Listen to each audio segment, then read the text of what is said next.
Salut à tous, bonne Pâques. Hein. Et puis là, on est à Graal Garden, hein, donc c'est mon petit jardin là, que je suis en train de préparer pour cet été. Ouais, c'est cool. Je crois que c'est Cicéron qui avait dit cela. Vous avez des livres et vous avez un jardin et vous n'avez besoin de rien d'autre. Donc j'avais envie de rebondir suite à l'excellente étude que la sœur Cathy a publiée ce matin sur la Pâque. Et c'était plutôt une approche technique en fait, cette étude. Et j'aimerais bien lui apporter une dimension un peu plus spirituelle, un peu plus profonde, de comprendre ce que Christ a fait.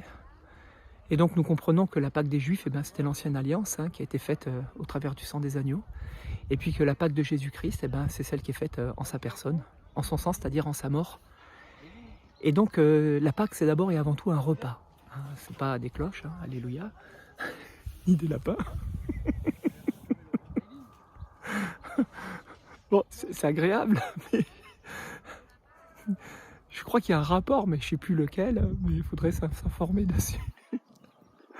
Enfin bref. Et donc, ce qui est intéressant, c'est que c'est d'abord et avant tout un repas.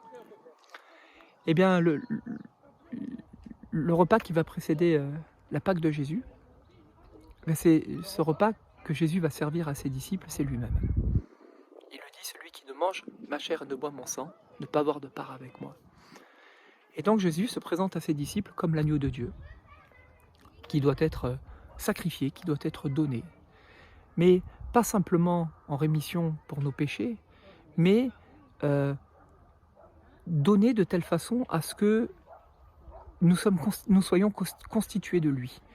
C'est-à-dire que lorsqu'il va prendre le pain, il dit « ce pain c'est mon corps », donc c'est lui, c'est son corps, c'est le corps de Christ, et nous savons tous que le corps de Christ aujourd'hui, c'est nous les temples de Dieu qui avons son Esprit Saint.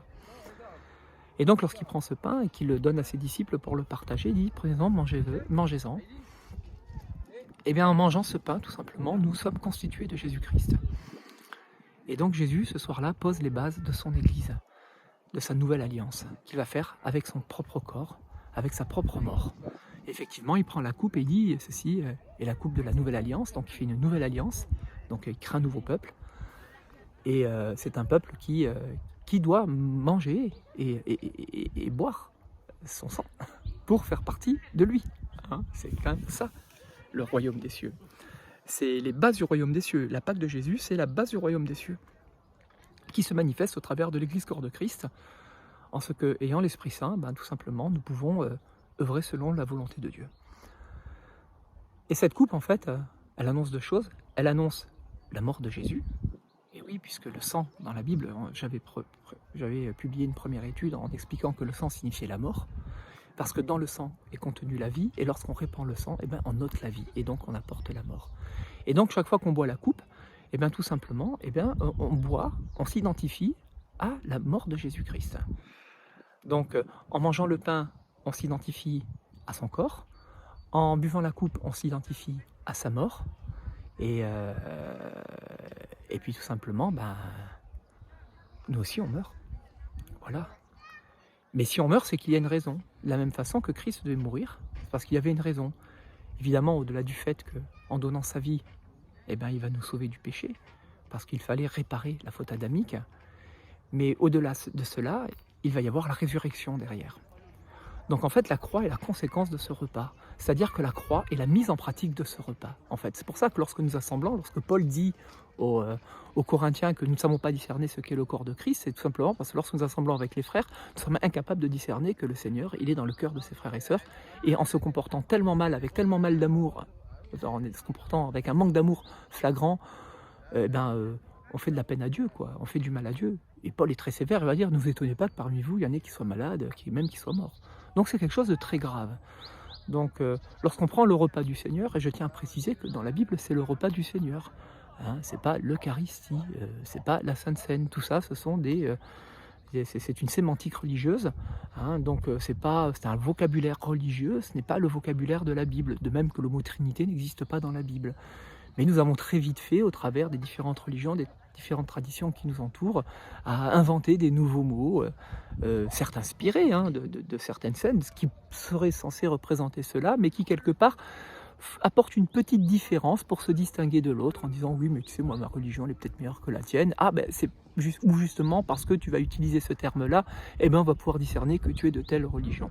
Mais en Christ il n'en est pas ainsi, hein. Nous l'avons vu hier, avant-hier, en Christ, que nous soyons hommes, que nous soyons femmes, que nous soyons juifs, que nous soyons grecs, que nous soyons riches, que nous soyons blancs, que nous soyons noirs, qu'on s'en fiche, eh ben nous sommes un en Jésus-Christ. Il n'y a donc pas de distinction entre nous. Et c'est là où j'adhère parfaitement donc, à The Last Reformation, puisque ça fait des années que je le prêche et que je suis vraiment ravi de voir que je ne suis pas le seul. Et je l'ai découvert au travers de vous. Hein. Nous ne sommes pas les seuls, effectivement. Nous avons vraiment à cœur de vivre l'évangile de Jésus-Christ selon l'Esprit de Dieu. Et ça s'affranchit de beaucoup de codes religieux, même moraux, puisque c'est Dieu lui-même qui bâtit son Église en Jésus-Christ. Et donc, pour en revenir au repas de la Pâque, donc au repas du Seigneur, on appelle ça le repas du Seigneur. Et oui, c'est pour ça que chaque fois que nous nous assemblons, nous prenons le pain et la coupe et nous annonçons et nous rappelons ce que Christ a fait pour nous, ce que Christ est devenu pour nous, et nous racontons tout simplement, au travers de la coupe notamment, que Jésus-Christ va revenir. Donc on a eu les pieds lavés, donc on a mangé le corps de Christ, on est devenu le corps de Christ, donc on a eu les pieds lavés, on est apte à pouvoir annoncer l'évangile et à faire des disciples. On a mangé le corps de Christ, donc on est devenu Christ. On a bu la coupe, on s'est identifié à sa mort. Hein, donc en mangeant le pain, on s'identifie à sa vie, puisqu'il est le pain de vie. En buvant la coupe, on s'identifie à sa mort, puisque c'est la coupe de son sang, c'est-à-dire son sang qui a été versé à la croix, de sa vie qu'il a perdue, de sa mort. Et enfin, la croix est une mise en pratique de ce repas du Seigneur. Donc je le rappelle, lorsque nous assemblons, il faut beaucoup d'humilité, beaucoup d'amour, de pardon, de grâce, de douceur. J'ai beaucoup à apprendre. Et enfin, vient bien sûr le moment extraordinaire qui est la résurrection. La résurrection, c'est la nouvelle naissance. C'est-à-dire on est de nouveau.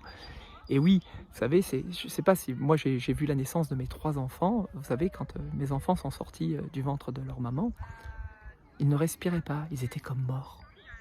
C'était comme mort.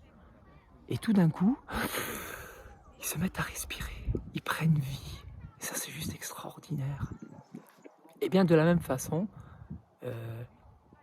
comme Jonas a passé 3 jours dans le ventre de la baleine et que Jésus-Christ va passer 3 jours dans le ventre de la terre, entre guillemets, eh bien, derrière, il y a une nouvelle naissance. La mort va engendrer une nouvelle naissance. Et ça, c'est la résurrection. Et en Jésus-Christ, la résurrection, pour nous, c'est la nouvelle naissance. C'est pour ça que on dit souvent, lorsque nous sommes chrétiens, que nous avons une vie en résurrection. Et donc, alléluia, Dieu fait toutes choses nouvelles. Donc, nous sommes pleinement équipés, nous faisons partie du corps de Christ, nous sommes même devenus le corps de Christ, nous sommes son expression sur terre, donc c'est quand même quelque chose d'extraordinaire. Et donc la seule chose qui nous reste plus à faire, finalement, quelque part, ce sont 2 choses, mais qui n'en font qu'une. La première, c'est tout simplement de se réjouir de Christ, tout simplement, de sa vie divine, c'est-à-dire d'en jouir tout pleinement, hein, dans notre esprit, de cette relation, de contacter Dieu au travers de notre esprit, afin que nous puissions être en relation avec lui, hein, ça c'est le premier point. Et puis bien sûr, le deuxième point qui est de... Je sais plus ce que je voulais dire. Il y a un gars qui est passé, il m'a coupé. Non, Seigneur, aide-moi. Enfin, quoi qu'il en soit, c'est une nouvelle vie. Voilà. Hein, nous avançons en nouveauté de vie, nous grandissons. Et oui, les seules choses que nous avons à faire, finalement, c'est de manger, de boire Christ. Et oui, sinon on n'a pas part à sa vie. C'est-à-dire, manger et boire Christ, en fait, c'est l'Église. C'est se rassembler, c'est se retrouver, c'est partager Christ notre vie. Nous partageons nos joies, nos peines, nos victoires, nos défaites, nos vies, nos morts. Tout passe par là, tout passe par l'Église. Et c'est ainsi que le Seigneur nous perfectionne, nous transforme comme des pierres qui ont besoin pour être polies de se frotter. Donc voilà, le repas du Seigneur, la Pâque de Jésus-Christ, celle que nous fêtons aujourd'hui, c'est la vie de l'Église, c'est l'établissement du royaume des cieux sur terre. Et donc oui, la deuxième chose que nous avons à faire, effectivement, c'est de manifester ce royaume à notre prochain. Puisque nous le vivons entre nous, nous n'avons plus qu'à le partager. Et là, on rejoint ce verset de Jésus qui dit comment verront-ils que nous sommes chrétiens? C'est à l'amour que nous avons les uns pour les autres. C'est cela. Ce qui s'est passé ces 2 derniers jours, le trouble que j'ai apporté, la façon dont j'ai été repris, il y a beaucoup d'amour qui a été manifesté. Ça m'a énormément touché. Vraiment. Et j'espère par le futur encore être digne de cet amour, de cette amitié, autant que aussi je suis là. Et si vraiment nous pouvons partager des fardeaux, n'hésitons pas à le faire. En tout cas, merci de m'avoir écouté. Et je vous souhaite à tous une très bonne journée. Et gloire à notre Seigneur Jésus, notre Pâques, notre vie en résurrection, notre mort aussi, oui, parce que lorsque nous sommes trop orgueilleux, il nous faut bien mourir à nous-mêmes, hein, sinon on ne peut pas expérimenter la vie de résurrection. C'est pour ça qu'on se demande pardon. En fait, quand on demande pardon, c'est la croix, et on coupe la chair. Ah, ça fait du bien. C'est des victoires, ça, c'est les plus belles victoires. Allez, en Christ. Amen.